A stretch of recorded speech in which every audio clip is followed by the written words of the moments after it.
এখন তোদের যতই বকাবকি করুক, তোদের মা বাবা ছোটবেলায় এক একটা শয়তানের ধারী ছিল।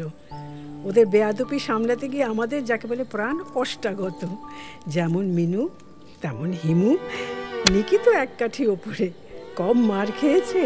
কিন্তু বিনি, সে যতই দুষ্টুমি করুক তাকে বকা যাবে না, সে বাপের আহ্লাদি।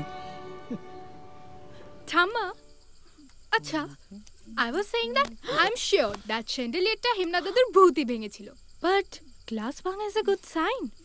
আচ্ছা ঠাম্মা, তোমায় কিন্তু পুরো গল্পটা বলতেই হবে। তোদের বাবা মাকে জিজ্ঞেস কর, এক সময় এই গল্প বলেই ওদের ঘুম পাড়াতাম জানিস। কই, আমাদের তো কখনো বলনি। তোমাকে কতটুকু পেয়েছে মা যে তোমাকে গল্প শোনাবো? পয়েন্ট। আচ্ছা ঠাম্মা, প্লিজ এইবার বলো, I'm dying to hear. Please please please. অনেক দিন আগেকার কথা, তখন বোধহয় ছিল 1911 কি 12 হবে। হেমনাথ চৌধুরী ছিলেন তখনকার দিনের সব থেকে ডাকসাইটে ডাক্তার এবং সাহিত্যপ্রেমী, এবং এই সাহিত্যপ্রেমী ছিলেন আমাদের রবীন্দ্রনাথ ঠাকুরের খুবই ঘনিষ্ঠ বন্ধু। বন্ধুর সাহচর্য পাবেন বলেই বোধহয় হেমনাথ বাবু বোলপুরে এই প্রাসাদোপম বাড়ি বহু যত্নে বহু পরিশ্রমে তৈরি করেন।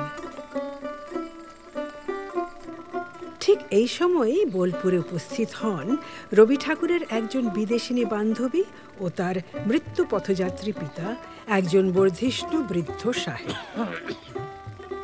বন্ধুর অনুরোধেই হেমনাথ সেই ভদ্রলোকে শুশ্রূষা করেন এবং প্রায় মিরাকেলের মতোই তাকে নিশ্চিত মৃত্যুর মুখ থেকে ফিরিয়ে আনেন। প্রচণ্ড খুশি হয়ে সেই সাহেব হেমনাথের হাতে তুলে দেন এক অমূল্য সম্পদ, এক গুচ্ছ খাঁটি মোহর। হেমনাথ যক্ষের ধনের মতোই এই মোহরগুলো আগলে রাখতেন এবং মৃত্যুর আগে পরিকল্পনা করে এই মোহরগুলো একটা গুপ্ত জায়গায় লুকিয়ে রেখেছিলেন এবং রেখে গিয়েছিলেন কয়েকটা ক্লু।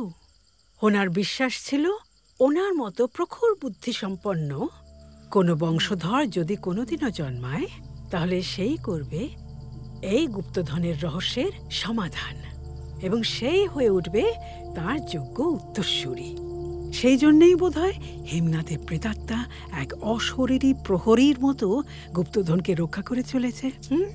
এই হেমনাথটা বিরাট কুচুটে বুড়ো ছিল, হ্যাঁ, কিরকম টেসে গিয়েও এরকম মোহরগুলো গার্ড করে যাচ্ছে। কি টেসে যাওয়া বলবো না?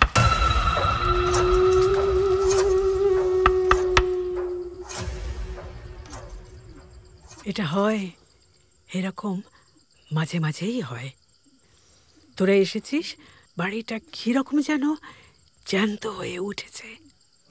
হৃদ পাখি যে আমার নেই আর, ধরেছে পিরিতি কারবার।